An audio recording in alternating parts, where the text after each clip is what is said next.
So everything sounds, it should be set up good.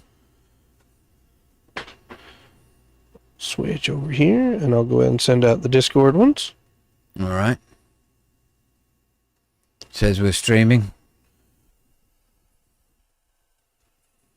All right, I can hear us. Excellent.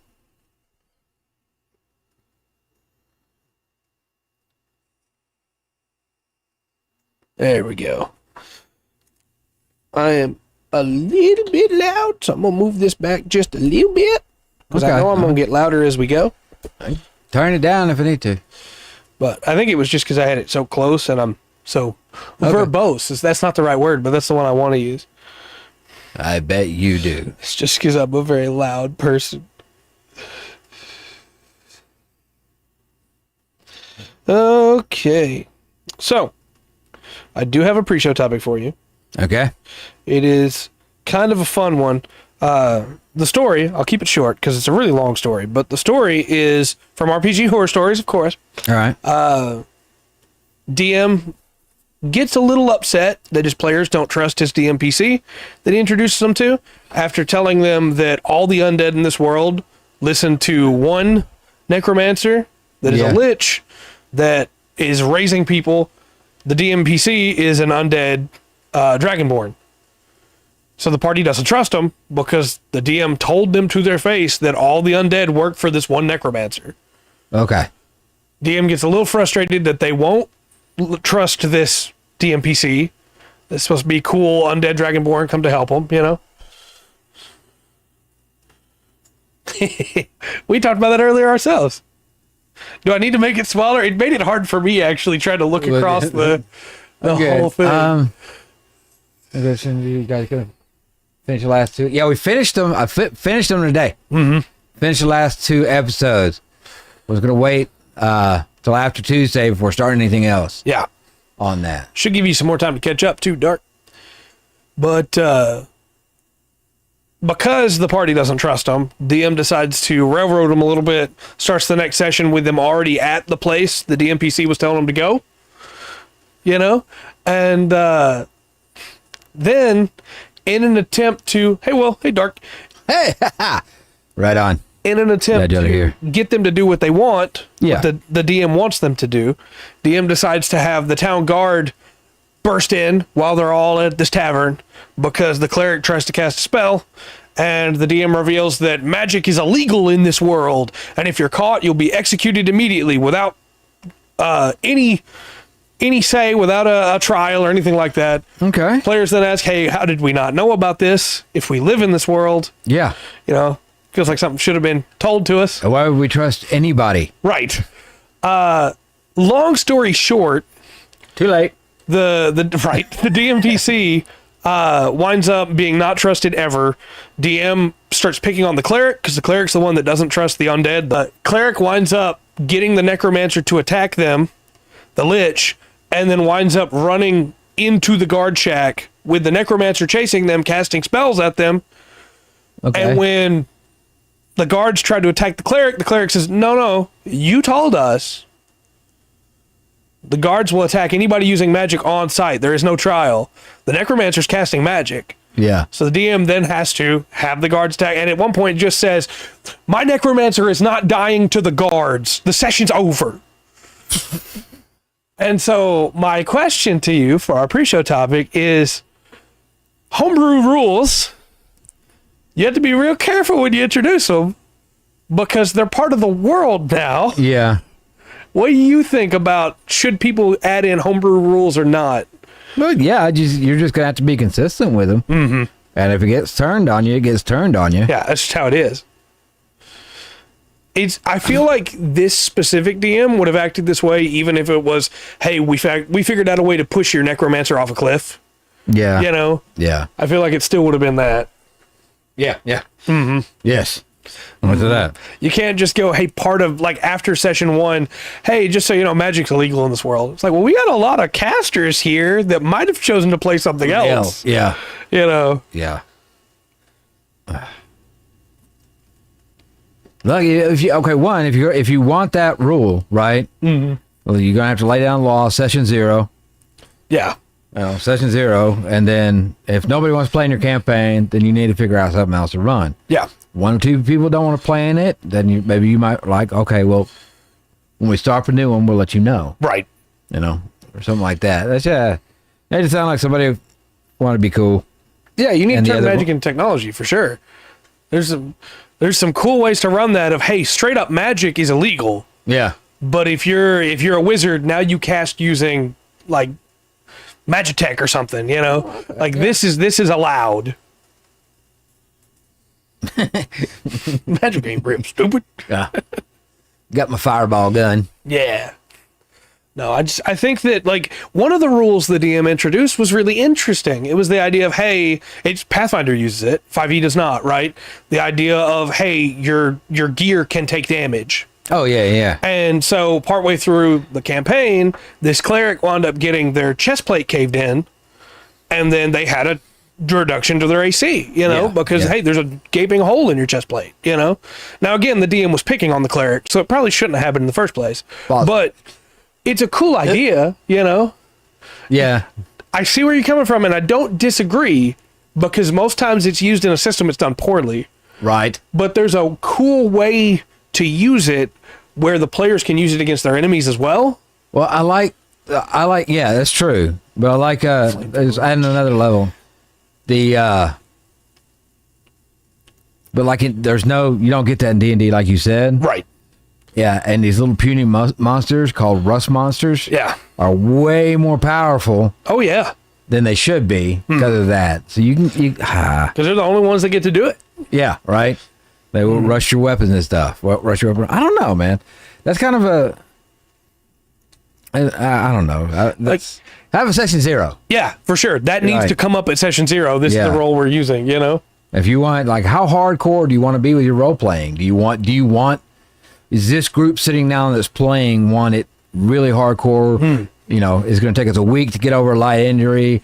We're going to have, we're going to do armor damage. Yeah. You're going to have to take care of your weapons and stuff like that. Mm-hmm. That might be something, everybody wants, all these people are accountants that take very lot of notes, and they like doing it. Yeah.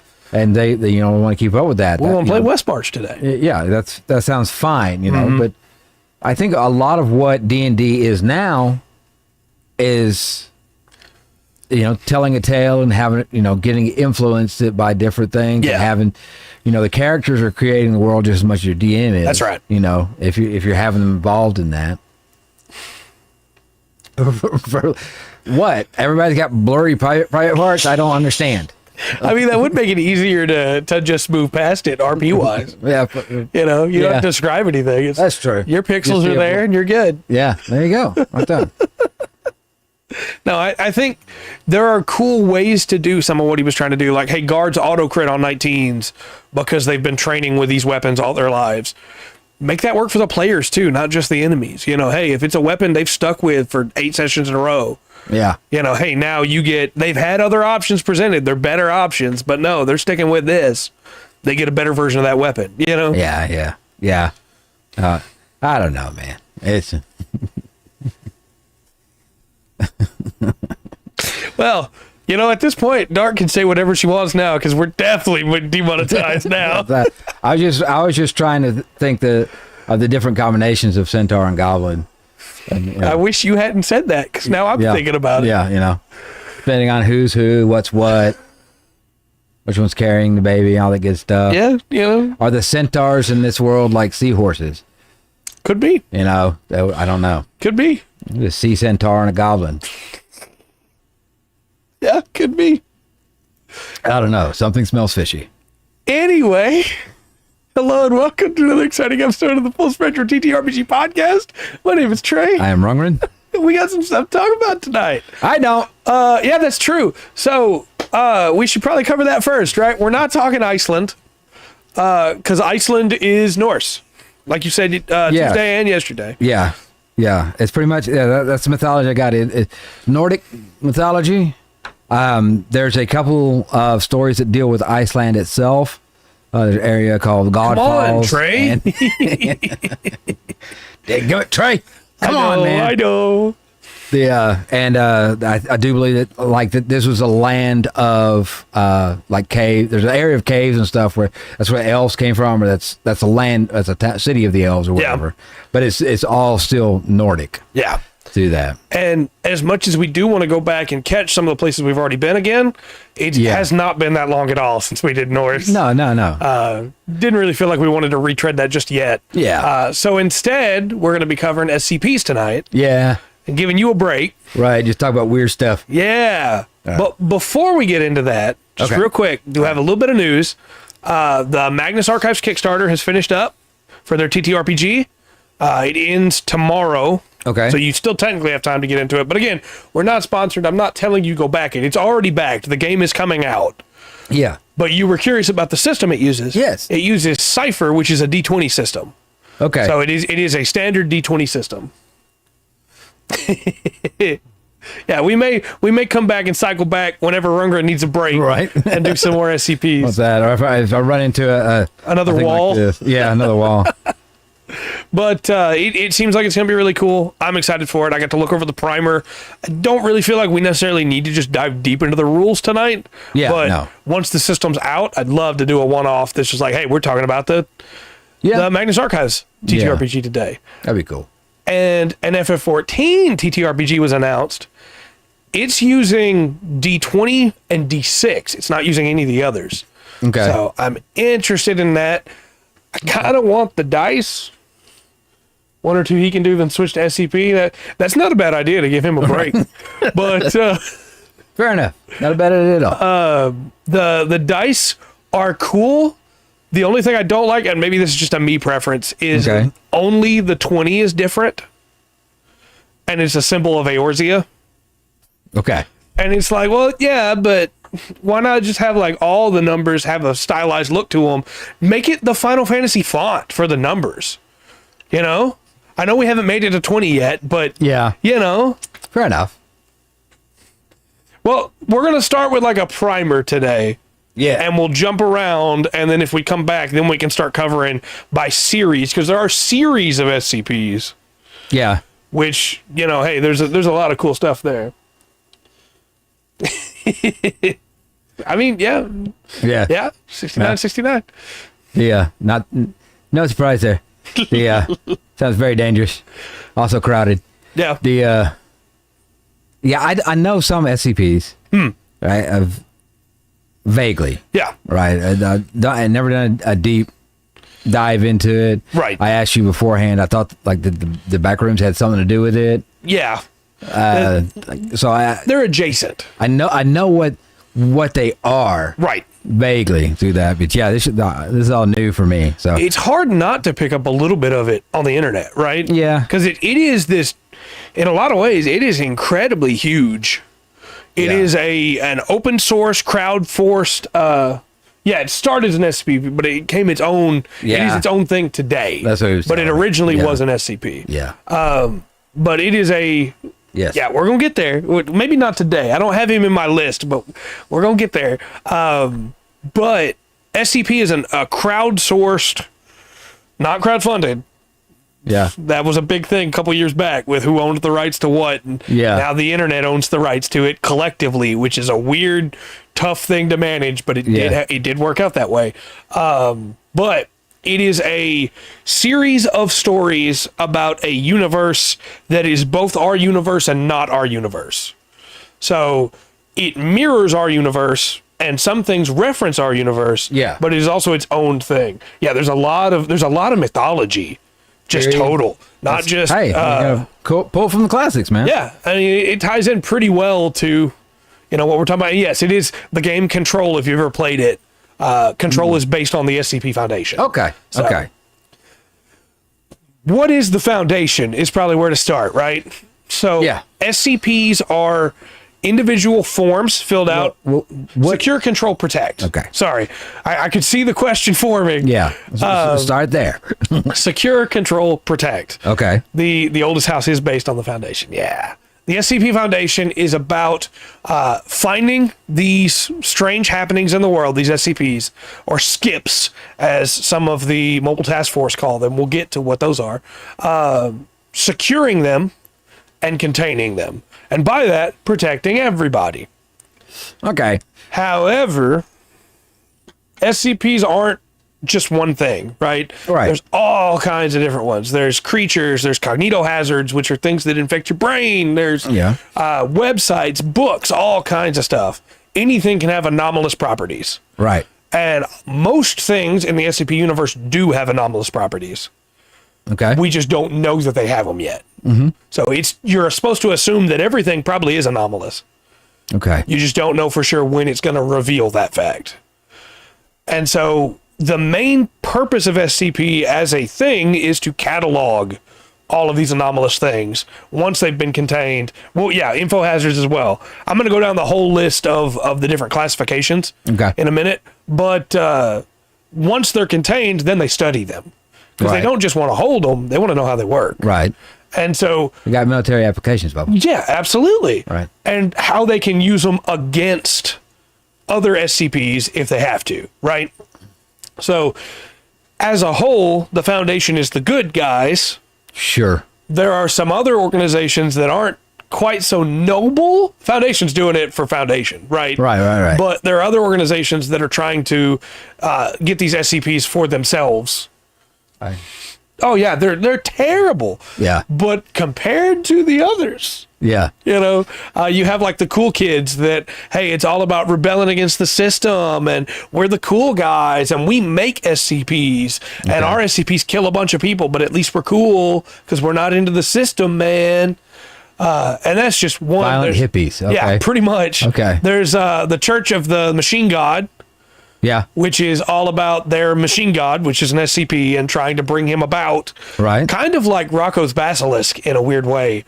Okay. That kind of idea. And it's going to happen anyway, so they might as well help it. They might as well serve it. Yeah. Yeah. Okay. And so there's a bunch of SCPs that are pieces of the machine god that if they were ever brought together, you know. And then there's just other organizations that want. So wait a minute. Skips. Wait a minute. So that's the Assembly of God. Yes. That's the Assembly of God. Yes. Okay. So let me give you the classifications here for SCPs. And I do want to just throw a quick shout out here. If anything I've said so far has made you go, I kind of want to know more about this, you can check out, praise the Omnissiah. Okay. You can check out the Vulcan on YouTube or the Exploring series, both of which have done some great breakdowns of SCPs. The Vogans aren't doing poetry, are they? No, no, thank goodness. Exploring series tells it like a story, but the Vulcan presents it as if he was telling a new group of inductees in the SCP organization about the SCP. Okay. And so it's presented almost like a class. Apparently it's with a nice voice, well recorded. Yeah. Both of them I think are really high quality. Excellent. All right. So that's a double recommendation there. I would take the containment procedures. Okay. First off, we have to talk about object classes. So yeah, you can. The website is completely free, and you can look at them all there. And they are done up as scientific documents. So no going into it that it's going to look dry at first.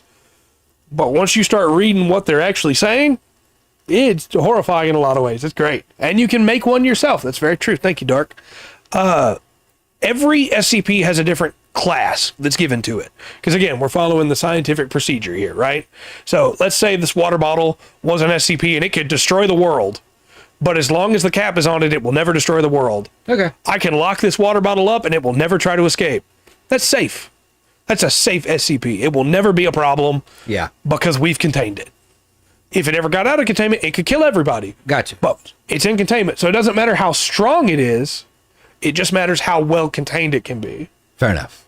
Yeah, today I'll be talking about SCP redacted. Exactly. We'll get into the redactions because that's part of the fun of it. Yeah. The government, yeah. Yeah, it's exactly that way, right? They know what they're lampooning, right? All right, yeah. Euclid is the next classification. Okay. These require a little bit more work to contain them. They're not always incredibly powerful. It's just, hey, instead of we can lock it in a safe, we have to keep it in a room full of water. Yeah. As long as it's in a room full of water, it's fine. If the water ever leaks out, we'd be in trouble. That's Euclid. That's Euclid. Okay. Mm-hmm. Is there non-Euclid? Yes. Yes, there are non-Euclids. Okay. Those are going to be harder to contain, I would bet. Oh, yeah. Yeah. Also, any anomalous entity that is sapient not necessarily sentient, but sapient, Okay. which is, that's a different thing, Yeah. automatically is a Euclid. It can't be considered safe because technically it could choose to leave. Right. It might not succeed in trying to leave, but it's more. It could try. Yeah. It has the capacity to think about escaping. Right. Gotcha. Yeah, it used to be a lot more before the changeover with the legalities. They used to be able to put all kinds of cool art and stuff on there too. Yeah. But now it's a lot more dry. But if you just go to the SCP communities, forums, subreddits, things like that, you can still find a lot of that stuff. Right on. This is what happened to the writers of the X-Files. Is Kind of, yeah, in a weird way. yeah, they done Piatti and came out with this, huh? Mm-hmm. Okay. Next up is Keter. Or Okay. Keter, depending on who you are. I've always heard Keter, but a lot of people say Keter. Keter. These are anomalies that are very difficult to contain, but can be contained. Okay. And also normally are very strong. It doesn't mean they're always strong, but it means that they're always hard to contain. Okay. There is a lizard that is unkillable. We'll get to him in a little bit, SCP-682. Okay. And the lizard that is the unkillable lizard, the immortal lizard, a lot of different nicknames for him. He's Keter because we can lock him up, Yeah. but he's going to get out at some point. We're going to have to lock him up again. Then there's Thaumiel. This is a new classification. And when I say new, I do not mean as in this year. I mean as in 4 years ago. Okay. The SCP Foundation. That's a lot of damage. That is a lot of damage. Thaumiel is, we use this SCP to contain a different SCP. Okay. So, like, for instance, there's an SCP that is a deadly poison. SCP-999 is the all cure. It will, like, make you feel better. It will help you to overcome. Okay. And the poison is depression. Okay. And so SCP-999 brings you out of that. So it's Thaumiel because SCP-999 can counter it. That is very tokenesque Yeah. as far as how magic works. Cain and Abel as well that counter each other, Yes. And Okay. when I say all cure, I don't mean the other SCP that can cure anything. There's only 6 pills of that. We're going to get to there. Okay. But immovable object used to contain unstoppable force. Pretty much, right? Yeah. So those are Thaumiel. And then there's neutralized, which are, hey, they're not anomalous anymore. Either we killed the person that was anomalous, Okay. or the thing that was anomalous broke, or whatever, for whatever reason, it stopped being an SCP. Yeah, Happy Blob 999. Okay. It's neutralized. Decommissioned is where we purposefully took it away. Okay. We took away its ability to be anomalous. We found out how it worked. We made it anomalous. It's decommissioned. It is no longer a problem. All right. And then I have 2 more for you. These are very special. These don't happen very often. Apollyon. These can't be contained. These are The Greek word Apollyon. Yes. Okay. These are probably going to kill everybody someday, but right now they're not trying to. But they are Gotcha. what's called an XK class event. Should they choose to, it will be the annihilation of all Earth. No problem. Just glad you're here. Yeah. And then finally, our Archon. These could be contained, Okay. but it's probably better we don't. Okay. I like that little balance there at the top there, an Archon and Apollyon. Mm-hmm. I see what they did there. Okay, that's cool. There's also the non-standard, which are the non-Euclid, right? Right, yeah. Which are explained. We figured it out. It could still be a problem, but technically we know how it works. We can get around it. Pending, we're still working on this one. We don't know what it is yet. Gotcha. And it's esoteric or narrative class, which means that, hey, this thing messes with your head and we can't figure out exactly what it's doing to us yet. Okay. So it's esoteric. Okay. But those are the classifications of SCPs.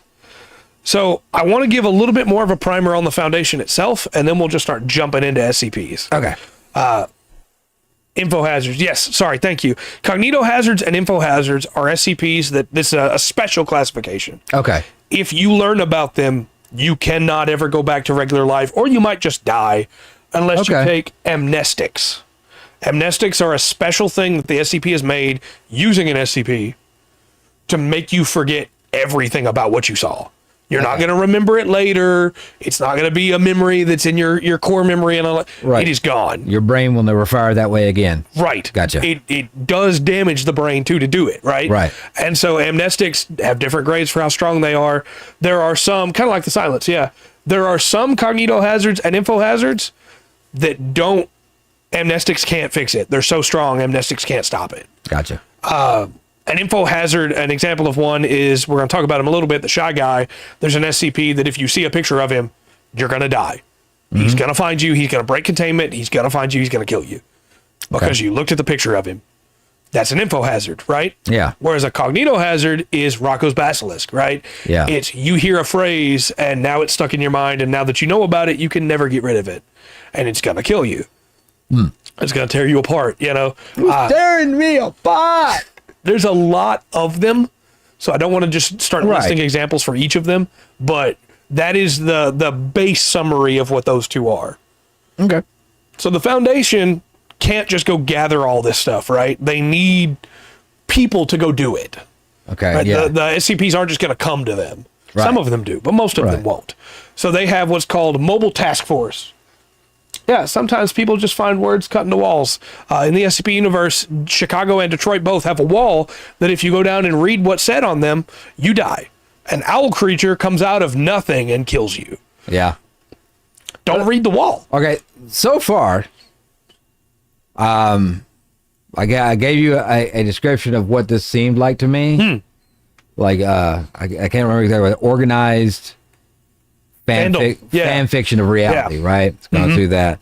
Already in what you've gone through in that, I mean, it's like, okay, so all the old myths and all the stuff that we've been talking about are real. It's all real. It's all real. Yep. It's not fake. And that's kind of what it builds off of. And this is what we're dealing with. You know, we're taking it out of myth and put it to a scientific bent on it. How do people actually deal with it? Yeah. You know? Yeah. So, yeah, pretty much. And no matter how small either the picture or the words are, it doesn't matter. If you see it, you're dead. Yeah. But pretty much, it's this is real life plus. Yeah. And the plus is probably bad in a lot of ways. Well, fair enough. But the Foundation sends out these mobile task force. Some of them have become anomalous over the course of their efforts. Almost always, whenever you read about a mobile task force, that task force is going to die by the end of that story. Yeah. Because it's a bad time. You know, they're the red shirts sent on the missions. Fair enough. But the mobile task force will have fun names that people get to give them because the Foundation doesn't require just to use the alphabet, right? So, like, you'll have Echo Charlie or you'll have Unicorn Foxtrot. Okay. Like, okay, well, you is normally not unicorn, but sure, okay, yeah, no problem. Yeah. There's a lot of fun. Wait, you said unicorn, not uniform? Yeah, unicorn. Okay, it's a tie-in with the SCP. I see. Right. Echo Corridor, things like that. Yeah. You know, that's like, okay, well, that's not normally the one that's used, but it's fun. Oof, right? The Mobile Task Force people, all normally, when the SCPs are laid out, they normally are the ones that push the story for you. Okay. Whenever they're sent out, because they're the ones encountering it. Yeah. But there are just as many SCPs that the story of it is already in containment, and the story is the containment procedures and what it does to people. You know. Gotcha. So some of them is just like a data sheet. yeah, kind of. Yeah. Okay. And the fun is in how exactly the thing's contained. Right. You know. I also need to mention the Doctors and the O5 Council and the D class real quick. I know it's a lot of preface before we get into the SCP. Yeah. But this is all the foundation you need to know. You know, of the foundation. If that's part of the containment, I wouldn't be surprised that they would take people and kill them. Yep. So that's the D class. That's what they're called. They're not referred to as people. It's easier for the Doctors if they don't refer to them as people. Oh, it's a very it's a psychological trick. The D class are death row inmates taken from prisons all across the world I bet they are. and used, right. Of course, they're all death row inmates, right? Yeah. And they're used for experimentation. They're used sometimes to contain SCPs, and sometimes they're just fed to SCPs. Right. You know, Yeah. if you're going to have to test something, the Doctors normally won't test it themselves. They'll send a D class in to do it. Yeah. With the instruction that if you follow my instructions, you don't have to die. Now, of course, even if they follow them perfectly and they live, they still die. But that's the foundation for you. For the greater good. For the greater good. The Doctors also have become anomalous over time. Yep. Many of them aren't, but a good chunk of them are. Dr. Clef, Dr. Clef's a madman. Dr. Clef, his soul is trapped inside an amulet that is also an SCP, and whenever he dies, they take a new D class and put the amulet on him, and it becomes Dr. Clef. Dr. Bright is able to make all kinds of weird, cool stuff, and it's making SCPs. Okay. Dr. Gears fell in love with a robot. There's a lot going on, but at the same time, these doctors are mankind's best hope to be able to learn how these things work, because they're becoming them themselves, you know? Yeah. And all this is ran by the O5 Council. The O5 Council are 5 to 14 people, depending on your canon. We'll get into that in just a second, I promise. That run the Foundation. They never meet the doctors in person, and they are basically the Illuminati. Okay. Very important political figures all across the world. Yeah. That come together for the betterment of mankind. Yeah. They're all immortal. The Bilderberg Group, the Trilateral Commission. I can tell you about these people right now. We're talking about Bohemian Grove. Pretty much. They're all immortal, and one of them is normally made the face of the O5. And everything is put off to, hey, if you don't like the way this goes, we'll just talk to HR. And HR just reports straight to O5, and O5 shreds it. That's how it goes. You know? Yep. But Yeah. with all that said, I need to talk about canon real quick, because SCP as a thing is ran by a lot of people that do amnestics and forgot everything up till yesterday. Yeah. You think he's not anomalous. Actually, his anomalous power is what makes it where everybody thinks that he's forgotten everything. No. Canon is weird because, again, a lot of people are writing it. Right. So there are multiple 5 stories. There are multiple SCP-1s. And it's all supposed to be like... be one. Right. It's all supposed to be different universes. That's their SCP-001, right? I'm going to make SCP Pi. Yeah? Yeah. SCP-00 or 3.14. Yeah, 3.14. Yeah, you should. 96, yeah. And it's an SCP that makes you read out the whole thing every time you look at it. Yeah, you just say numbers till you die. Yeah. Because you can't finish it. But because of that, it means that a lot of SCPs aren't necessarily canon to each other, right? And some Dr. Clef stories aren't canon to each other. Some Dr. Gear stories aren't because everybody's canon is different. The policy of it is your canon is yours. Right. So you can write whatever SCP-001 proposal you want. You can write whatever SCP you want. It's not necessarily going to get on the website. Fair enough. But you can write whichever one you want. Right. You know, they do have somebody kind of looking over. You know what? That's kind of a cool idea. Let's put that in there. It's voted on.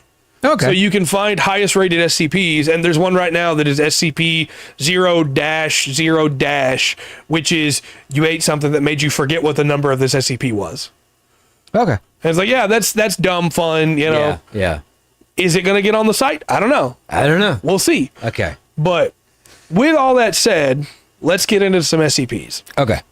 So I have a huge list here of SCPs, and we're not going to go through every single one of them, but I want to talk first about SCP-343 Gundam. SCP-343, which is God. Okay. It's just the biblical God. Okay. He walked into containment of his own regard. It ate the whole world. That book was a nightmare. Right? He walked into containment of his own volition. Yeah. He specifically, you're so confused. I'm sure this is mythology. He walked into containment because he said it would make them feel better if he was here. When they look at him, every single time they look at him, he's a different race. Yeah. Every time that he talks to him, it makes them feel at peace and calm. Yeah. And he always makes sure to tell them before they leave the room, I love you. I love you for you. And when they leave the room, they come out of there feeling really good. Okay. It was originally Faith. However, It's Icelandic. It's supposed to be Icelandic. Yeah. That is looking into it, and there's not much before this time period in Iceland and everything when it settled by the North. That is basically Nordic mythology with just a couple stories that are actually just kind of about Iceland. That's kind of wrapped up into Nordic mythology. So. So I decided to go with this. He's got all the notes and everything, so he can do it. Give Rundgren a night off. One special thing about this is that 343 can leave containment whenever he wants. Yeah. And he will just vanish and reappear with a hamburger. Nice. Or at one point they came back to check on him the next morning. Whoever was supposed to watch him fell asleep. Yeah. And when they checked the tape, he had just created chairs out of nothing, right? Okay. And sat down and had him a nice meal and read a book that was in Old English Okay. with no problems, you know? Yeah. There was talk at one point, and there's a lot of redactions on this. I should clarify that real quick. Throughout the course of these, very important information will be redacted. Some stuff gets redacted just for the fun of it, right? Right. But very important stuff will be redacted to let you know, hey, O5 doesn't want you to know this. You don't have Right. clearance for this. Right. There was an attempt at one point to kill him, in which he stated that that would be a bad idea. I've died once already. I don't need to do it again. Okay. And so they keep him around because he makes everybody feel better. Because he makes everybody feel better. And so he's a direct counter to a lot of other SCPs, but only if he chooses to be. He doesn't have to. That's his choice. We talked about Cain and Abel last week, or not last week, a couple weeks ago. So we don't necessarily have to retread them, but Cain and Abel counter each other. They're Thaumiels. One is incredibly strong, can break through anything, and is very angry. And the other is remorseful, and we'll have to cut him down. Cain and Abel. Yeah. Something very Neil Gaiman about this too. His style, like the graphic novels and stuff that he did. Mm-hmm. I agree. The idea of these personifications of things. Why did you do this to me? Why'd you do this to me? Let's just start going down the list then. Gotcha. Thank you. I tried to contain the sound. So, SCP-426, I am a toaster. Okay. When talking about SCP-426, you can only refer to it in the first person. Okay. And I will quote, I am a rather unique SCP. Okay. Whenever you mention me, you must do so in first person. I make toast. Excellent. However, there is a kicker. This is really hard to do while singing. Where, when making toast, if one is not careful, they will attempt to make it do more than make toast and will be electrocuted. And it has killed at least 3 D-class because of this. Well, okay. No one knows, Dark. That's a good question. Maybe you can't help it. I don't know. You are compelled. You're compelled. It's a terrible thing, you know. It's not good with bass. Mm-hmm. Tech Priest moment. Next up is SCP-4666. Okay. Which is the Yule Man. Yule. Okay. This is Santa Claus, but he's the worst parts of Santa Claus and Krampus. Okay. And he eats children. Yeah. He steals children and makes them make toys out of their bones and then eats them. This isn't really a song. It's just sing-song, I guess. Yeah, that's pretty hardcore. That's pretty hardcore. I like this. These modern myths. You might love this one.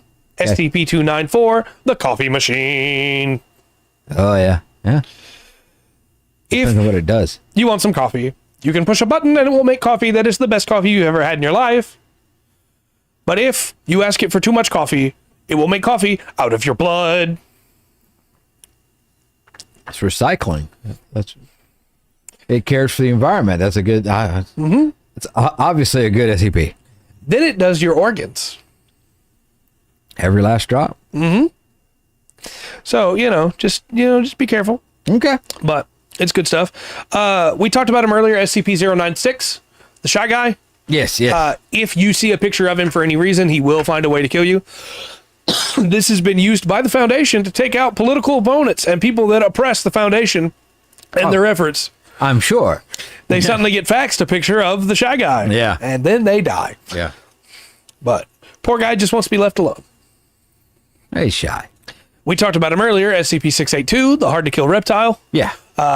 This is an SCP that is often used to fight other SCPs for the Foundation. He does not want to be contained, and he is very, very angry. Well, how big is this lizard? This is, let me get the exact size. I believe it is... Because if it's like, the Geico gecko... It's bigger than that. Yeah, just... You have to spend eternity kicking it across the floor away from you. Till you die. Oh, that's right. Out. He is roughly the same length as a beluga whale. Okay. He is vicious, unstoppable, and I say unstoppable. If they don't kill him, he's unstoppable. He's not unkillable. Yeah. He's hard to kill. Okay. So right now, the way they contain him is he is constantly dying in a vat of acid. Okay. But he will get better every time. Right. He gets more resistant to whatever they used to kill him last Yeah. time, the next time. So they got to keep pumping up the acidity, find something else. Mm-hmm. He's been burned to death over the course of years. They've had this guy in containment for over 200 years. Do they not know that this was how Doomsday became who Doomsday was when he killed Superman? Yep. Gosh. However, he's so angry that if they let him loose at something else, he will kill it instead of trying to turn on them. Because he doesn't care what he kills. He just wants to take his anger out on somebody.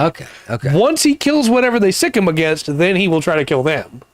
All right, yeah. And so then, he has to be put down again over and over and over and over again. Okay. There's SCP-087, the Endless Staircase. The further down you go, the more whispers you hear. Okay, I've heard of this one. Yeah. Yeah, I have heard of this one. SCP Infinity Acid. Yeah, that's the current canon is that they're keeping him using an acid that infinitely gets stronger as he regenerates. Okay. Now, eventually that means it's going to break through the concrete that is in the cell. But you think so? No, this one was put on TikTok and Facebook for a little while of this is a real hotel in Mumbai and you go down and the stairs just keep going, Yeah. But it was inspired by this story, of course. Okay. But the idea is that you die down there, your soul becomes trapped in there, and you join the whispers that people hear as they go down. If you go down far enough, is this one where if you go down far enough and you turn around, there'll be a face? Yeah. Okay. Yeah, the spirit of the stair, as it is. And you want to go down more because there's a child down there calling for help. Right, okay. So, but eventually it kills you. Oh, man, there's so many good ones. Let's talk about the sculpture. This one's a real popular one. If you look at SCP, you're probably going to see a picture of him. He looks kind of like a peanut. SCP-173, this is a sculpture that as long as you're not looking at it, and it's not looking at you, it won't kill you. But if you look at it, it looks at you, you will die. Okay. It will burst into motion and snap your neck. Yeah, kind of. Okay. Kind of. I guess the opposite of Weeping Angel, I should say then. Yeah. You have to look at it to die. Peanut neck snap. Actually, no, I'm sorry. I said that very wrong. As long as you're looking at it, is Weeping Angel. As long as you're looking at it, it won't move. Okay. If you look away, it will kill you. I said it backwards. I'm sorry. Okay. But just before we get people in the comments on YouTube going like, you idiot. It's like, no, I had it backwards. I'm sorry. Yeah, they'll find something else. I'm sure they will. Also, it is like Weeping Angel fast, basically. Okay. It will snap your neck. Okay. This one's kind of wholesome. SCP-4999. It's someone to watch over us. This is death. And right before you die, he comes to you. And he doesn't kill you. He doesn't, suck out your soul or whatever. He sits with you while you die. Okay. He sits with you so you're not alone. And it's just a really, really wonderful thing. He's been seen by other people. Yeah. So basically, if other people are in the room, he will stay there. But after he leaves, they'll have no memory of what he looked like. Okay, I see what you're saying. That's kind of interesting. I like that. There's I talked about Sandman, Neil Gaiman and everything. So in that, the personification of death, she's older than her brother Dream, younger than Destruction, because when people were made, Destruction was the first thing, Right. But death, and the rule in that universe is death always has two conversations with you. One when you're first born, and she can't figure out why Nobody can ever remember that one. Yeah. She tells them everything. Yeah. All the secrets and everything. And then one, when she comes to get you, you know, and it's the same thing. It's actually after whatever's happened. Like you got hit by a car, you're dead. She'll be standing there very patiently, you know, and doing that. More comforting than like fearful. Yeah. I guess. SCP-106. Yeah. We can talk about SCP-106 next. Okay. SCP-106 is the old man. He is like living acid. Not as in he is that property, as in he corrodes everything around him. Like an aura? Yeah. Okay. So like the old man is by you, and Watch little out, by little, bearded man! Watch out! Watch out, indeed. Little by little, you start wearing away. He can walk through walls. He can teleport. You can't stop him. If he comes to find you, he's gonna find you. He's pretty crazy, but let me make sure I get the exact wording here from the SCP Wiki. For the old man, he's a Keter class. I haven't been mentioning the classes for these, but he's a Keter class. Okay. For instance, in the secondary containment area, which is for after he walks through the first wall, because he corrodes it, 16 spherical cells, each filled with various fluids and a random assembly of surfaces and supports, so that it takes him a while to get through. And as he's getting through those, they fix the ones he's already broken. So he loops back around, and that's how he's contained right now. Okay. If he ever figures that trick out, he's going to get out. Okay. But, so they're keeping him in CERN. He's got a 16-mile walk. Pretty much. 16-kilometer walk, whatever. Pretty much. Okay. That's what CERN's for. If someone goes in and is caught by him for any reason, they're immediately declared KIA. You are not to try and retrieve them. I got you. Any exposure to him is only going to make it worse. So, yeah. Also, he can suspend himself upside down if need be. Okay. So he can climb any surface. He can be anywhere he wants to be. Gotcha. It's very tough to keep him around, and any solid matter he touches is broken down in seconds. Right. So, and he's just an old man that wants to come put his hand on your shoulder. Yeah. Not quite as good as he pretends to be. Also, just a quick, I should have said this earlier. If you're sensitive to creepy stuff, there's a lot of creepy stuff in here. Just throw that out. Probably should have said that sooner. This is one of my favorites. Right. SCP, he lives in a pocket dimension and keeps his prey there alive as the decay. Yeah. Yeah, see. He's in the cell, but... Yeah, but that's what I was thinking. It's not acidic. It has something to do. I was thinking, my mind was like, no, this guy's doing something with time. I'm trying to figure this out. Just wrote it down. Someone else came up with it. I was like, no, it's something with time. He's got some kind of, thing that affects the age of this super ages things. Yeah. I don't know about, but pretty much. And as Waverly's pointed out, to the observing eye, the person is just gone. Yeah. They've been dissolved in seconds. Yeah. But what's actually happening is they're trapped in his pocket dimension. Right. And he eats them forever, basically. It's really scary. But that sounds terrible. Yeah. So this one's more mundane somehow. This is SCP-2935, O Death. Okay. This is Everything Died.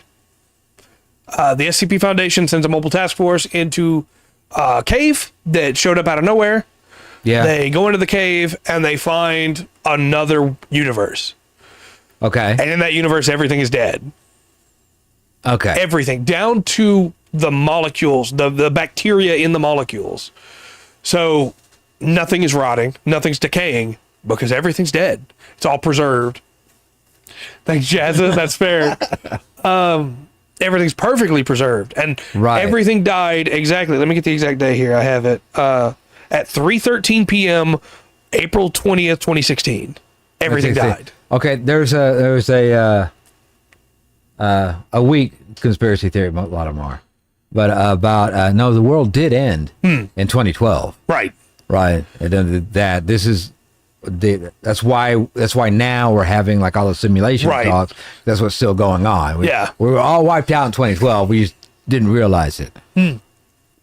So in this, the mobile task force gets ready to leave. Because again, a lot of these are full stories if you want to read them. Right. The mobile task force gets ready to leave because they've explored everything. Everything's dead. And as they're getting ready to leave, to go back into the cave, to leave the cave, they find a dead body there. It's not rotted at all. And they don't understand what happened to it because it wasn't there before. Okay. And it's wearing their gear. It's from a different mobile task force, from a different SCP Foundation in a different universe where the cave also appeared. They check his audio logs, and he reveals that when he went back to his world, everything died. The only reason he didn't die instantly is because he was still in the cave. Oh. You carry it with you. So that mobile task force killed themselves. Yeah. Instead of going back home. Yeah, I appreciate that. They put down a letter in case anybody else comes through. Yeah. Hey, you can't go back home ever again. So how do we know about it? Exactly, right? But it's a really interesting one in my mind because it's like, oh, I wouldn't even considered that. You know, even bacteria are dead. They're not. No, this is the anomaly. The cave is the anomaly. Yeah. But yeah. Next up is SCP-3008, the Infinite IKEA. Got goosebumps. Yeah. Excellent. Everybody could die and you wouldn't even know what caused it. The Infinite IKEA. So this is where the back rooms sort of come from, right? Okay. It's the idea that you slipped through somehow, and when you came to, you were in this IKEA and it never ends. Yeah. And in this IKEA, there are employees, but they're not regular people. They're extended a little bit. And all they want to do is kill you. Okay. Yeah. There's plenty of food because there's infinite meatballs in this infinite, because there's infinite kitchens in the infinite IKEA. Yeah. And the people that desperately try to survive build houses and found like whole structures on top of aisles in this infinite IKEA because these creatures can't climb. So as long as they're on top, they're okay, but they have to go down to get food. So it is the infinite IKEA. And there's a really good story in there of a group of survivors that desperately try to make it in there, you know, and how people turn against each other and, you know, all that stuff. But no matter how far you go, it never stops. When Day Breaks is very good. At some point, if we come back to SCP again another time soon, we'll probably do all the SCP-001 proposals. Okay. Because there's a lot of them. But I do want to tell you my favorite SCP-1 proposal. Okay. Which is the Gate Guardian. It's the angel with the flaming sword that guarded the Guardian of Eden. The Garden of Eden. The Garden of Eden, yeah. Yeah. Secure, control, protect. It's the idea, or contain, sorry, not control. Secure, contain, protect. Yeah. That's what SCP stands for. And the Gate Guardian tells humanity that, hey, you can't go past this. If you try to go past where I'm standing into the infinite void behind me, I won't let you do it. Okay. And one day, everything's going to end when the trumpet sounds. Okay. You have until that time. Right. And anybody, enjoy it. yeah. And anybody that tries to go past it gets slaughtered. And it is this gigantic angel. Okay. And the Foundation cannot convince it to go fight for them. It can't convince. However, at one point, they did lead the Deer God, which is, we'll talk about him, I guess, too, while we're covering this. Let me get his exact number, make sure I got it right. I don't want to tell you the wrong number. I think it's... Hunter. Right. I think it's... Yeah, 2845, the Deer God, they lead him to the door. So the Gate Guardian fights him.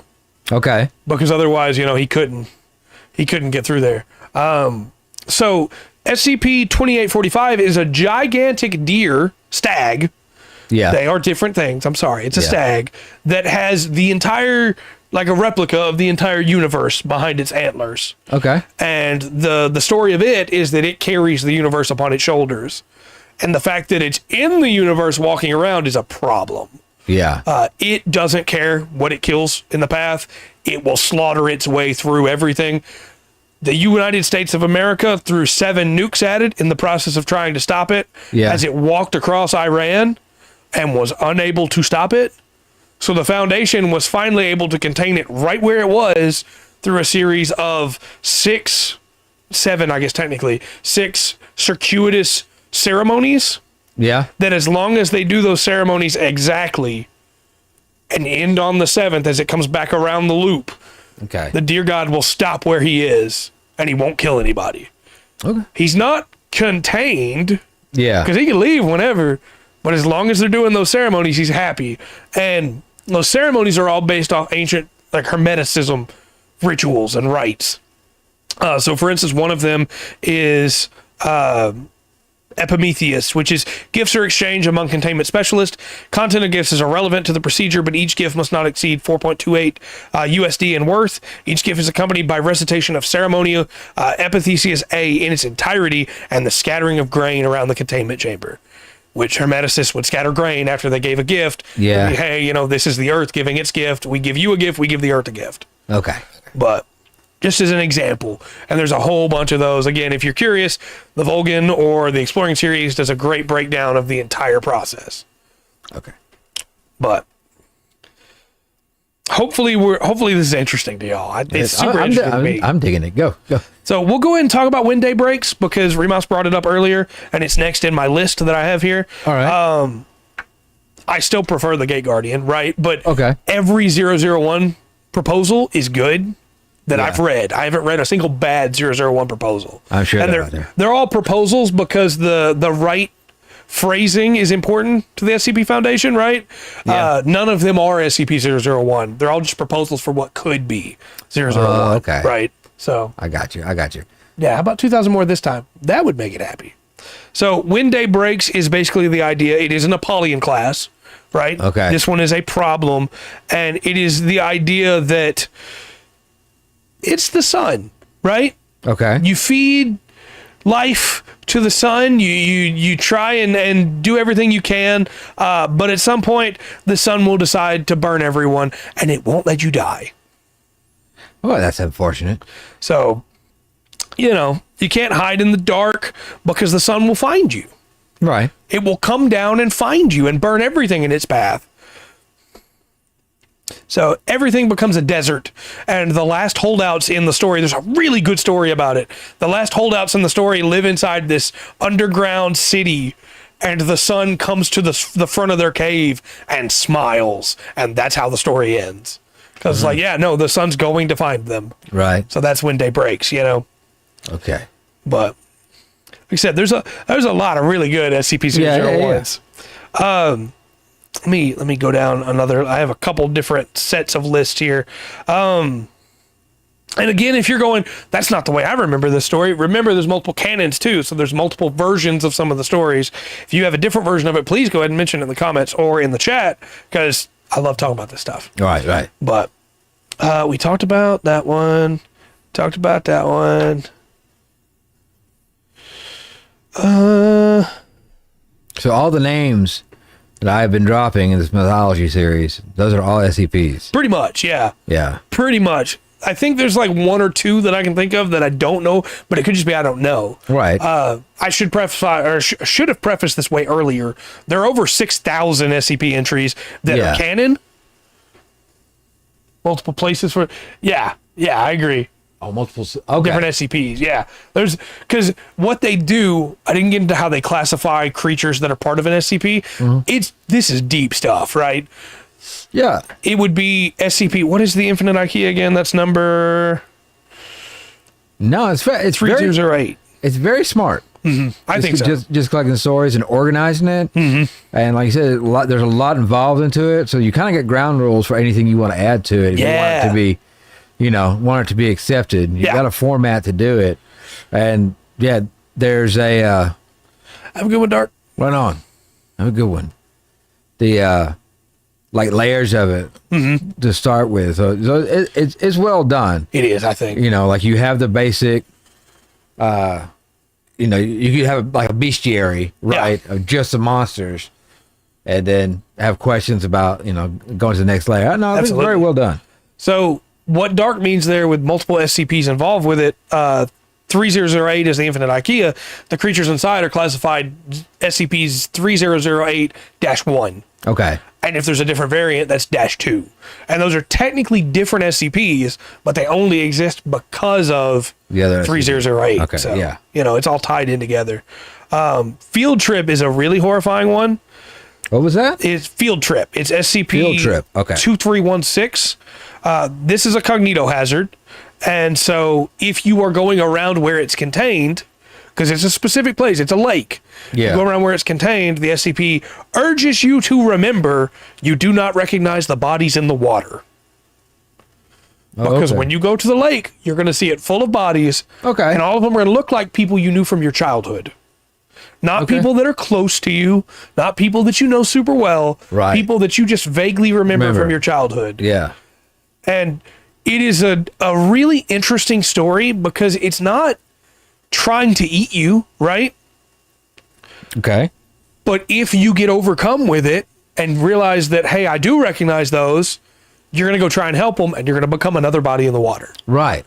This is the marshes in Lord of the Rings. Yeah, absolutely. Yeah. It absolutely is. I think it's really cool.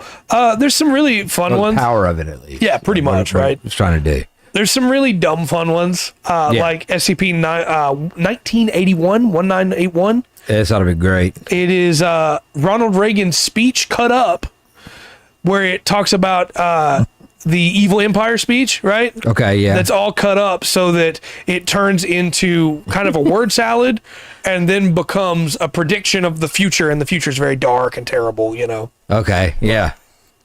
Oh, go ahead. Evil Empire. Sorry, go ahead. It's that one, right? SCP-3001 is absolutely heartbreaking. This is Red Reality. This is the story of a man that loses his mind. The SCP slowly, stop giving you goosebumps. The SCP slowly eats away at his psyche. That's a different story series. That's true. Gosh. It eats away at his psyche as he floats alone in space. Okay, yeah. No, that.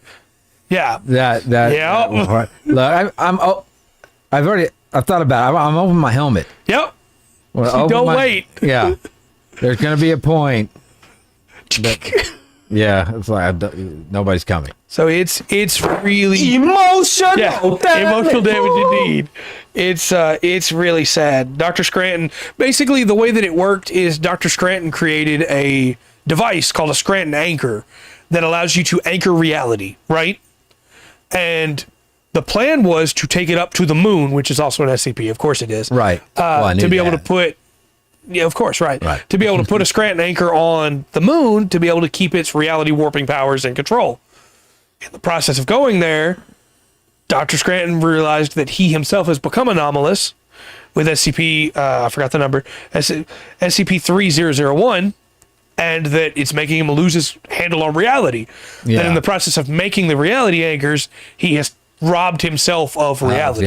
Yeah. And so he puts a Scranton anchor on his suit. In an attempt to save his wife, when the shuttle goes awry, he winds up having to remove the anchor and winds up floating away. And so not only does he have to deal with the fact that now he's dead for sure, they're not going to get to him in time, the shuttle's lost, his wife's dead. Yeah.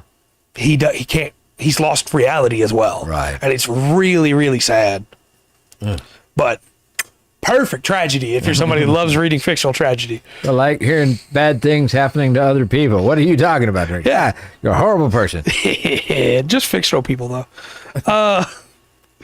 Next up is another really sad one, but it really tugs at my heartstrings. It's SCP-1762. I mentioned this when we first talked about it. Dead bodies buried in the snow at the top of Mount Everest. Yeah, the mountain was an SCP. Yeah. Yeah. There's a trail you can follow. Dead bodies up that mountain. Yep. It's weird. You can get, there's a point that isn't actually named Green Boots. Yeah. On the mountain. That's a stop you would have because there's a dead body over there with green boots sticking out. Let me make sure I get the right number on this one too. Okay. SCP-1762 is where the dragons went. Okay. It was a children's play box, right, that you put toys in that said, "Here there be dragons." And when you opened it, paper dragons would come out. Over time, less and less paper dragons came out. Okay. And as the story goes, you get to see the doctor that opens it and, gets to spend time with them. And the next time he comes back and opens it, there's less of them. And eventually there are none. And there's a message that just says, "You stopped believing. And so we left." Yeah. And so the SCP is now considered neutralized. Yeah. Yeah. Just really sad, you know. Well, that childhood imagination you won't ever get back. Yeah, like Puff the Magic Dragon. This next one's really fun. It's SCP-2662. Again, I'm not trying to just throw the creepier ones at you. I'm trying to mix it up, you know? Yeah. This is Cthulhu, Okay. but he's not want to take over the world Cthulhu. He tried to do that and the Foundation stopped him. Yeah. Now this is Cthulhu who has come to the Foundation of his own volition to hide from the cultists that won't leave him alone. He just wants to sit in a cell or in a containment room, right? He gets a full room. Yeah. With the newspaper. They bring him coffee. They bring him food to eat. He shrunk himself down to a manageable size for him. Yeah. And he just wants to remain safe because he's tired of all the cultists that try to sleep with him, Yeah. that try to do weird stuff with him. And over cultists will break through security to try to get to him. And he will have to, oh no. Yeah. Well, the mobile task force come in to neutralize them because he has the anomalous factor that he causes people to believe that he's God. Okay. And so even the doctors and the task force and everything like that have to be cycled out. Right, because they can't help it. At some point they're going to believe he's... Yeah, they're compelled. So have you seen Life of Brian? I have, yes. Okay. Yeah. It's pretty much that mixed with the idea of Cthulhu drives everybody mad when they see him, right? Okay. But instead of mad, must be purged. Instead of mad as in they can't control themselves, they've lost their minds, it's mad, I have to help him, I have to save him, you know. Yeah. I just think that's dumb fun. It's like the women who write serial killers letters and marriage proposals type thing. Yeah, it's pretty much the same thing, right? Those serial killers probably, as weird as they may be, wouldn't want to be around those people. I can change him. Right. You don't know him like I do. What have I not covered on my list here? We've actually covered most of my list. Oh, right on. Let's talk about SCP-804. Okay. 804 is a really special one. One of a few tabletop experience where we had to escape an SCP containment site. My character became crazy and tried to sleep with Cthulhu. Nice. And there's so many of these. It's not that, hey, I didn't bring enough. It's that, hey, I brought 40 and thought that would be enough. And it's really not, Huh. Yeah, right? Yeah. I know how it feels now. Sorry. No, it's fair. It's absolutely true, right? So SCP-804 is mankind doesn't belong in this world, or when men died. And SCP-804 is a hourglass, a huge hourglass. Okay. That when it's turning, it's set on I don't know what the right word for it is. It's set like on a axis? leaf, or it's on an axis. Okay. And as it turns, everybody around it kills themselves. Okay. It was created by the Cult of the Machine God in an attempt to rid their enemies, right? You probably can. It was found in Alaska, All right. where it had been set up and killed an entire town. And there are some versions of the story where they don't kill themselves. Instead, it's that they age so rapidly that they turn to dust as long as it's turning, right? Yeah. But either way, it was created just to kill people, you know? That'd be such an interesting twist on Days of Our Lives. Yeah, right? No, the show has a whole different meaning now. Go ahead. That's pretty much it. To contain it, what they had to do was snipe it from a distance to stop it spinning. Okay. And then they could go and claim it. Because as long as it's not spinning, it's contained. So this is considered safe. Even though theoretically you can wipe out the entire Foundation, Yeah. Days of Our Lives. And the Foundation has multiple sites, and every site has a black box. Okay. And when that black box is set off, it causes 20 times a nuclear explosion to go off and wipe the whole site off, right? Right. And it's used only for like desperate measures. However, one of those desperate measures is the flesh that hates. Let me make sure I have the right number for this one, because this one is really fun. Okay. It's not fun. It's actually terrifying. All right. Good terrifying one. Creepy right. fake stories. The flesh. I got to make sure I get for some reason closed that tab. The flesh that hates, SCP-610. It is a highly contagious disease that causes people to break down and become these creatures, right? That only want to drag you into the contagion. They only want to get you fun and a burner. Yeah, pretty much. Pretty much. Just a quick interesting fact, by the way, Faith, you might like this. The guy that directed the last couple episodes of OEMS Team is the same guy that directed the Hellsing anime. Just, you might want to watch it. You might like it. I don't think you would, but you might. But the flesh that hates it was found in Russia, in a small town that had been, not really, that had been wiped off the map, right? Like Russia had just pretended that town didn't exist. Right. Because they couldn't deal with this thing. Yeah. There's a couple of those. Right. And so when the Foundation got there, the mobile task force that found it got wiped out. But they were recording. So the Foundation was able to then send in another group, Okay. The flesh that hates turns people into these creatures that try to live regular lives, but they're not people anymore. Like a good example is a brain that is cords. It turns their skin into almost like a felt style. And it's a brain that is just cords that form up a mouth. Yeah.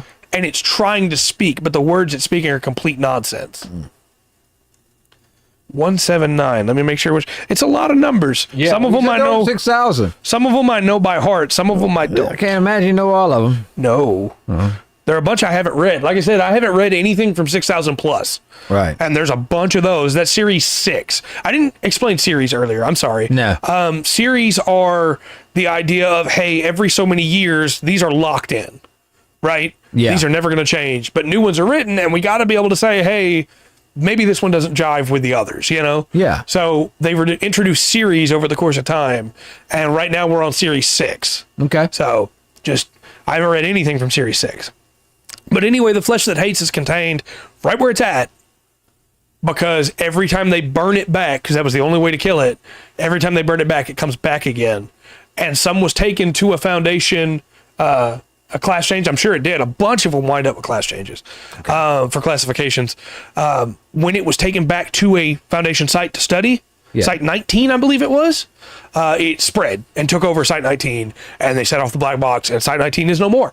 Right. Because of it. So, all right, let's see. 179 is, however, it does not orbit it. Oh, yeah. 179 is, yeah, okay. I didn't realize which one of this was just by the name. 179 was considered to be safe for a long time. Okay. It is a humanoid entity located at a constant distance of approximately 40,000 kilometers from the south polar region of the solar photosphere, locked to the rotation axis of Sol. However, it does not orbit it. The most recent recordings of SCP-179 indicate that it seems to maintain a continuous orbit around the center of the galaxy. Oh. It's a human female, I almost said male, of undetermined ethnic group and between 20 and 40 years of age. The bodily surface is covered in or compressed of a matte black material, and its hair is composed of the same material. It's covered in tattoos. These tattoos all mean different things, but some of them are like the symbol of gold is in the subject's forehead, right underneath the hairline. I'll put it this way. Everything from here on is considered classified. You have to opt in to be able to read it, right? Because it's 05 needed to give you clearance. Yeah. It's now Thaumiel. 179 has multiple abilities, but the biggest one is that, how do I word this right? I don't want to mess this up. SCP-179 is basically able to wipe out the world if it wanted to. It controls the elements. Okay. So it's a bad time. She was considered safe for a long time because she didn't do anything. Yeah. And then she just killed a guy. Nobody knows why. All right. Just killed a guy from where she is. He's dead. One of the XK, because there's a bunch of, I mentioned XK earlier as like extinction classification. Right. There are multiple XK stories. Yeah. That are where SCPs go rogue and kill everybody. One of the stories is that she leaves her orbit and comes to Earth and just starts walking, and everybody around her dies on the process. So. And, yep. Well, killed that peeping Tom. Yep. So, This is one of those that even amnestics, regular class, won't do anything. You need high dosage amnestics to be able to wipe this one from your mind. And once you're aware of her, she's aware of you. Well, thanks for telling me. Yeah, cognito hazards. But let's see. There was another one I had in my list here that I really wanted to talk about. I'm trying to figure out where I left it in my list. I have about 20 tabs still open, but we've covered most of them. Even from there, I just forgot to close the tab. Oh, I got you. Let's see. There's. Oh, here we go. SCP 1440. He's Keter. He can't be contained. SCP 5967. I'll check that one out in just a second. Undescript age, undescript ethnicity. And when you ask him about his name, he refused to answer. You're not sure when you ask him if it's because he doesn't know the answer or just because he doesn't want to give it to you. He has a special effect on people. Okay. Which is prolonged exposure of any man-made object or person to SCP-1440 will cause incredibly destructive events to happen around it until it dies. This is the Harbinger. Okay. So if he's around you, eventually you're going to die. Right. This means the doctor staff is constantly rotated out so that nobody just dies, except for the D-class that are brought in to study him. Yeah. You know, who get to have long conversations with him. Right. It's unknown if it's his fault or not. But the problem is he won't stay contained. And you can't keep him contained because anything man-made breaks or dies. So if he chooses to leave, all he's got to do is go walk up to the wall. And walk out. Yeah. Right. Okay. So right now they keep him contained with conversation.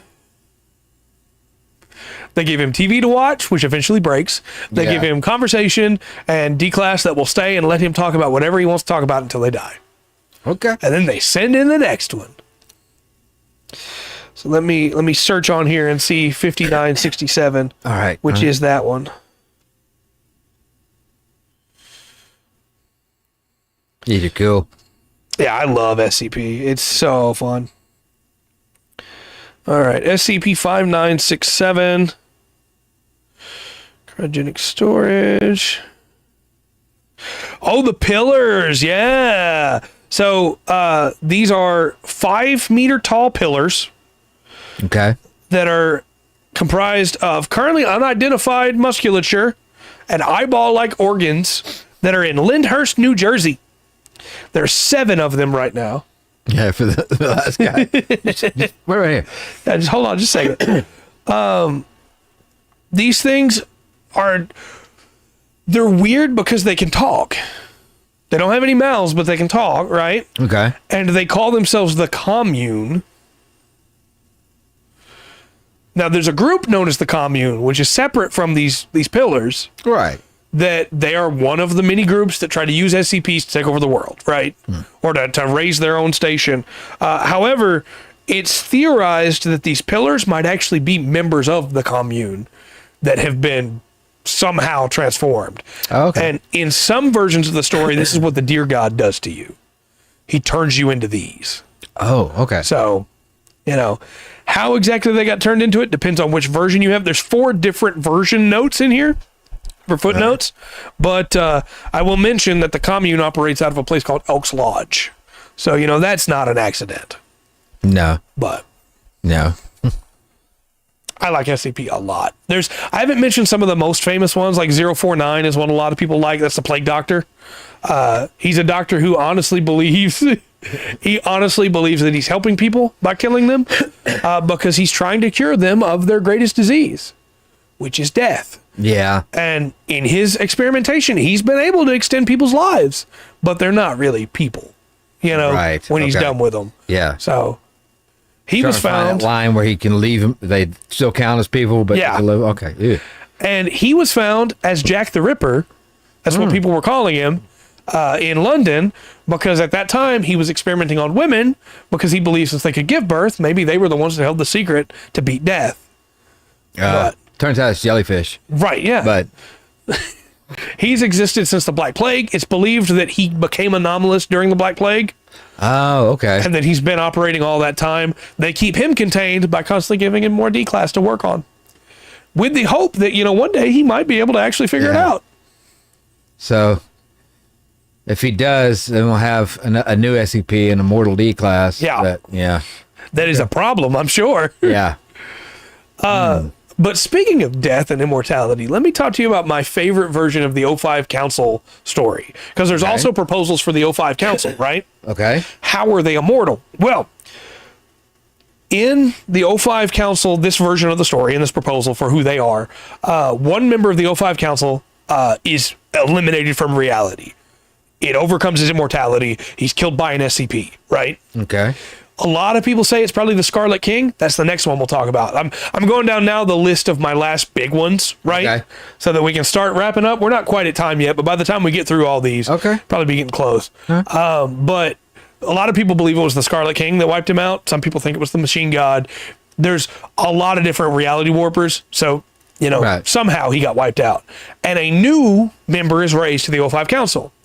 When they raise him to the O5 Council, they give him a special pill.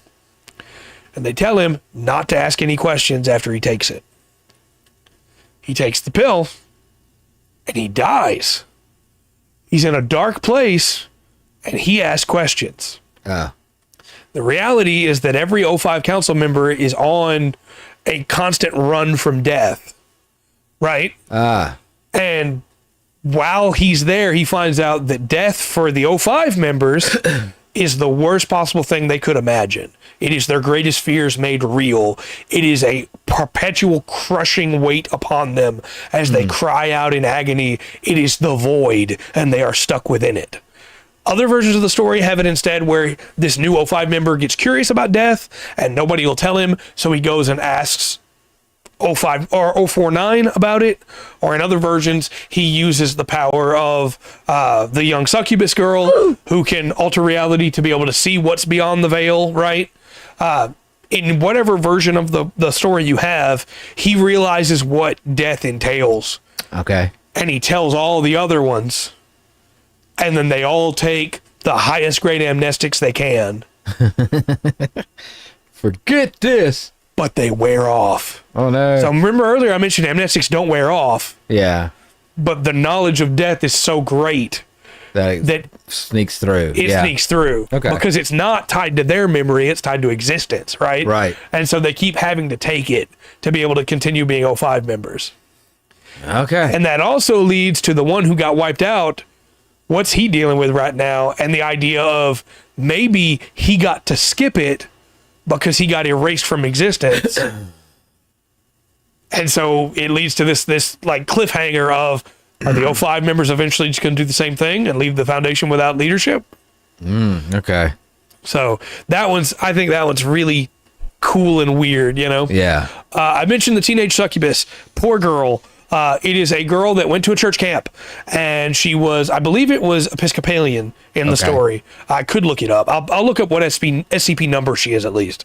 Okay. But the teenage succubus did not want to be a teenage succubus, and all of a sudden, every man in the camp of all ages was trying to get to her. Yeah.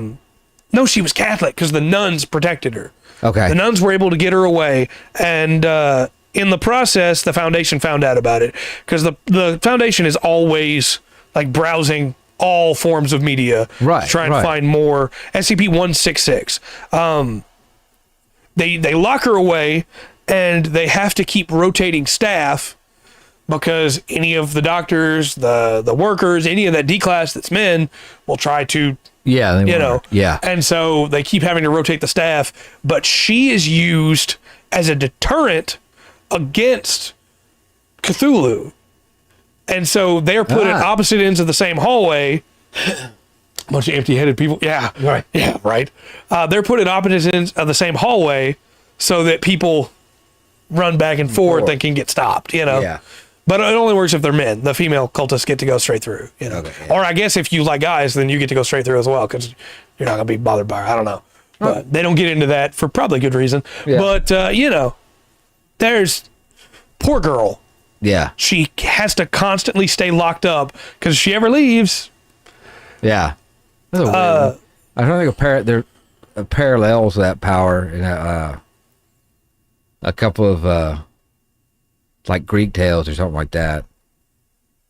I'm trying to find there's another SCP that she counters too, which is Yeah, I was kind of wondering that myself.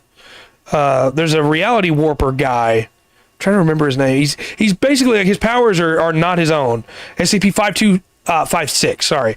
The reality bender. He can't control his powers. Okay. Reality just warps around him, right? But he's a teenage guy, and so they're able to keep him focused by giving him pictures of the teenage succubus. And I'll leave it at that, because I'm sure you know, why don't they just use exclusively women's time? Because then they can't study her effect on people. Yeah. That's why they have to send in male D class so they can test it. Yeah. Remember, it's the Foundation. They get excited. They lose blood going to the brain. Yeah. Now we can talk about my favorite SCP story of all time. Okay. And it's the Scarlet King. And the Scarlet King, in a lot of ways, is horrifying. I'm interested in this because it's Scarlet, not Crimson, but same thing. Right, yeah. I'm kind of have a feeling. Dun, dun, dun, dun, dun, dun, dun. Go ahead. Pretty much, right? Yeah. So one SCP is just a normal guy who randomly gets pulled. That's a different guy. That's not this reality bender. That's a different guy. That's but cool, he does. though. He gets pulled into other realities and he hates it. I'm and sure. he constantly has to do work for the Foundation. Because Yeah. he'll get pulled he'll be eating breakfast, he'll be taking a shower, and he's pulled into another reality. Ugh. And they try to give him people to protect him and teach him how to protect himself, and it doesn't matter. He's always pulled away from his guns, Yeah. But the Scarlet King is a being that exists outside of our reality and wants in. Yeah. Okay. He feeds on suffering and pain, and he constantly wants to enter our reality. And if he ever enters it, he will immediately have control of it. Yeah. That's how it works. He has domain of his domain. Wherever he is, that's his domain. Right. There is a series of rituals that were worked on over many millennia, basically, in this universe to be able to try and get him in there. And there's one ritual left. And so each ritual involved a pregnant woman and the sacrifice of the child, This last ritual requires a little girl to both become pregnant and then lose the baby. So the Foundation has this little girl. It's a specific little girl, right? And they do a procedure called, 110 Montauk? I have it written down here so that I would have it for this. Where is it? Did I get rid of it for the Flesh That Hates? I might have overwrote it for the Flesh That Hates. Montauk procedure. Yeah, procedure 110 Montauk. And whatever they're doing with procedure 110 Montauk to this little girl, whatever horrible, terrifying thing, you say, why is your favorite story? We're going to get there. Whatever they're doing to this little girl appeases the Scarlet King, but doesn't let him through. So his cult stops trying to help get him through because he's happy. Okay. Because he feeds on the suffering, right? Right. One day, eventually, it'll all work out. The girl doesn't age. So one day, eventually, it'll all work out. And, here's the kicker. Procedure 110 Montauk is the most wholesome thing in the world. It's where they send in a D-class to read a bedtime story to this girl. Okay. But all the doctors and all the staff, and the D-class is still killed afterwards, Yeah. all treat it as if he's going in there and doing terrible things to her. So the Scarlet King thinks that's what they're doing. And so procedure 110 Montauk is treated as the most horrifying thing the Foundation could ever do. Right.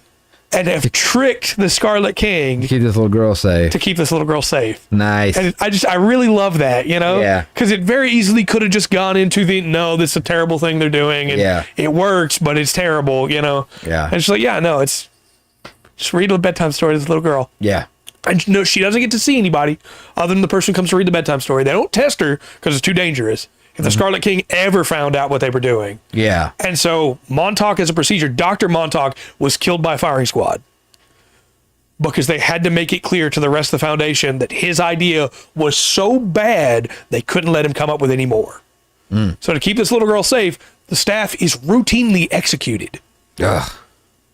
But it works. It keeps her safe and it keeps the Scarlet King satisfied. Scarlet King's a sicko. Yeah. Goodness. Went through that. So That's the SCP Foundation, right? It's Yeah. a lot of weird stories. Some Yeah. of them are really fun. Some of them are horrifying. Yeah. Some of them are just fun, cool. The There's so many more.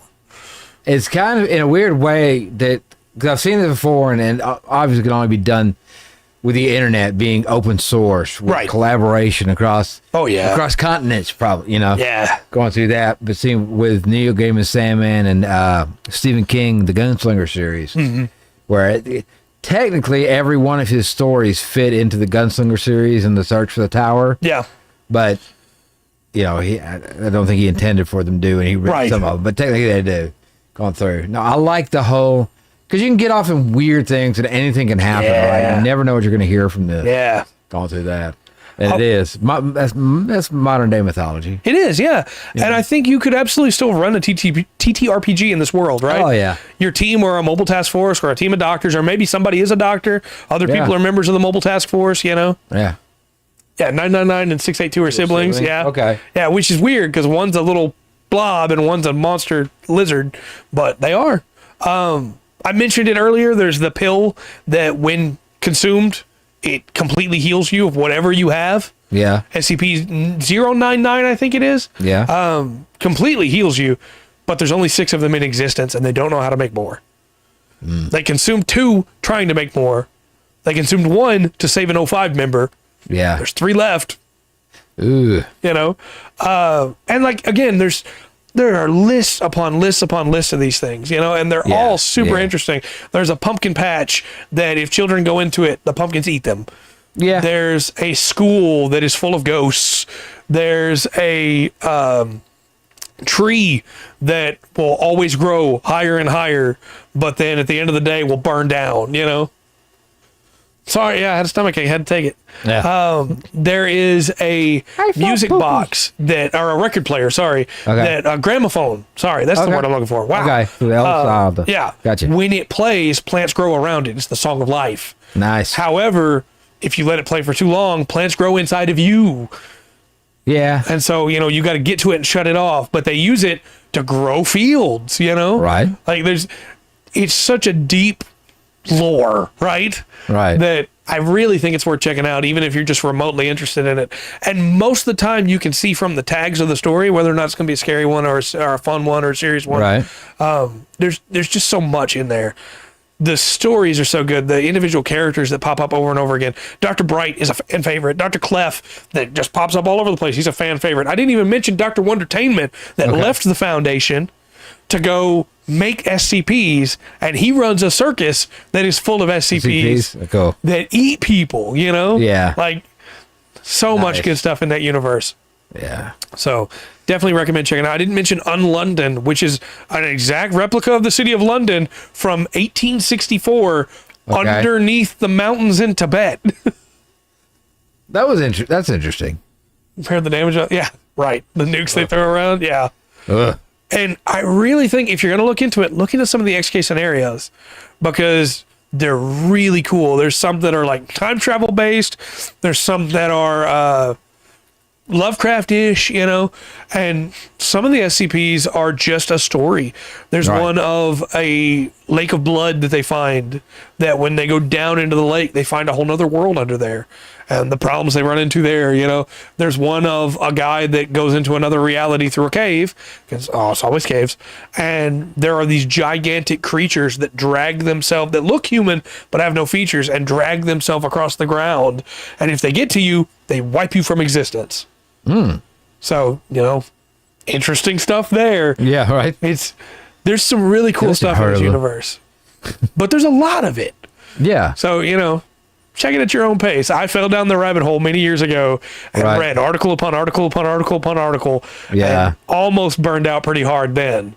And it took me quite a while to build back up to, I just want to talk about these things now, Look at it again. But I understand that.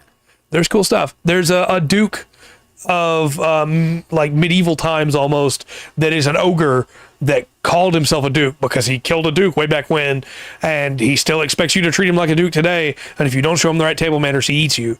Yeah. His name is Earl. Yeah, his name is Earl. Duke. But I love it, and I am not at all against coming back to it another time, give you another week break, and cover some different SCPs, or maybe cover specific stories in the SCP universe, you know? Yes. But, all right, so now we need to figure out what we're going to do next week. Then. Yeah. Yeah. Yep. Where do you want to go? Need a world map and a dart. I'm going to pull up a world map on my phone. Yeah? Where could we go? We've hit a few through the Asian lands. We've hit Australia, some North America. This map is nowhere near big enough for what it needs to be.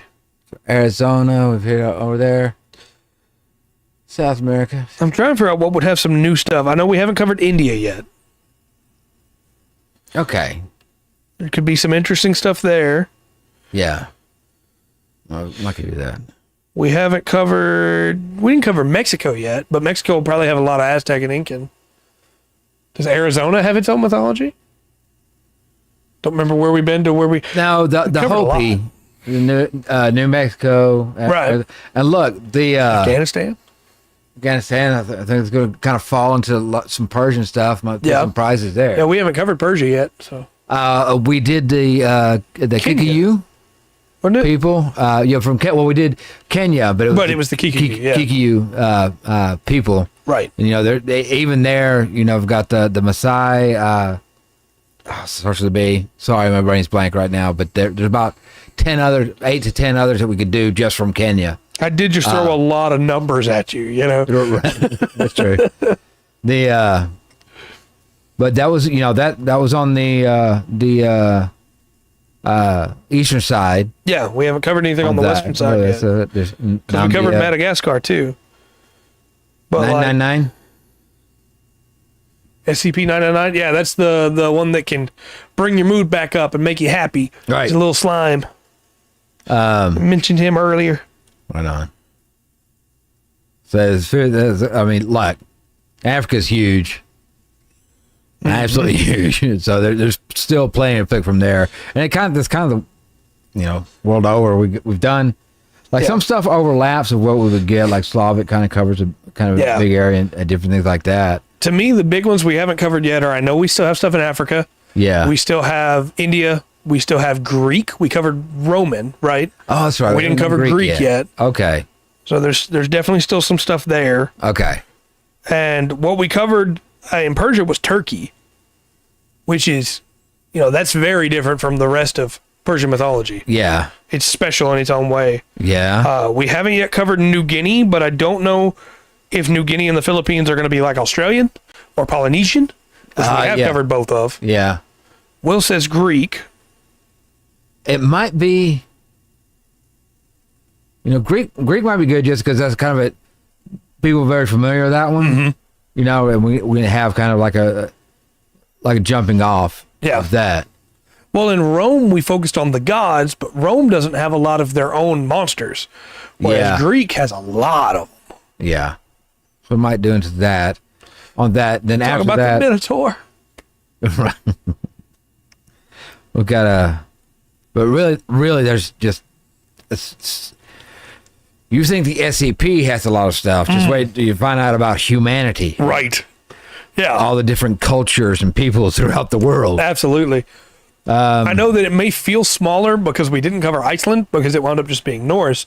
But even when we look at the other Native American tribes, we look at all the different stories in Africa, each of those are going to be pretty different from each other. Yeah, we still got. We did Aztecs. We haven't done Incan.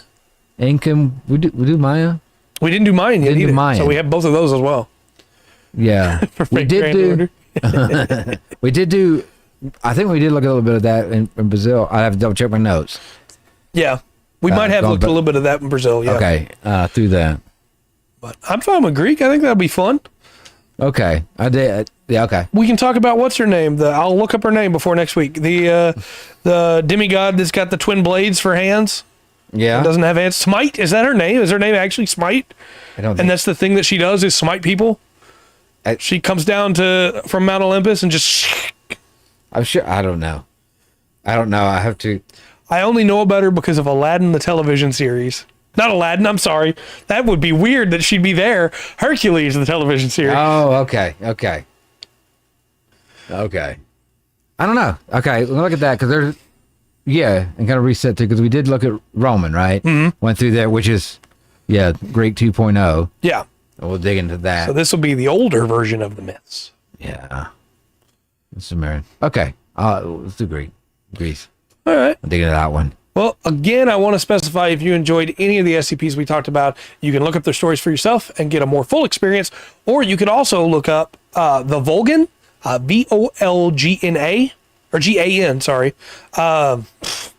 I've been reading a lot of stuff tonight, and I understand now who does classroom-style versions of it, or the Exploring series, who does more of a general breakdown that covers a lot of the stuff, and then we'll focus down to the smaller topics. Right on. So both of them are very, very good.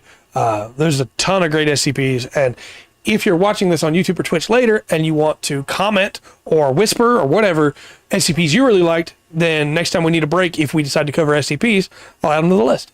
Excellent. So tomorrow we'll be doing Armored Core. We're going to try and finish it up. For the sake of capturing footage for the review, I have played all the way through the first 3 chapters again, so that now instead of replaying missions, when we play through chapters 4 and 5, we can just play through it natively. We won't have to go to the replay menu. We'll just go to the sorting menu and play the missions there. Yeah. So, okay. Yes. Have to get to that point again. Yeah. I'll have beaten the game 4 times by the time we're done. Yeah. And I'm gonna work on the review some more tonight. Probably our rematch is still on, Remas. And I can't promise you the review is gonna be done this week. It's a lot of footage that I've gathered, and I want it to look nice. When I'm talking about specific stuff, I want that stuff on screen. And normally I record specific stuff for what I've said. This time I recorded every mission from the first 3 chapters.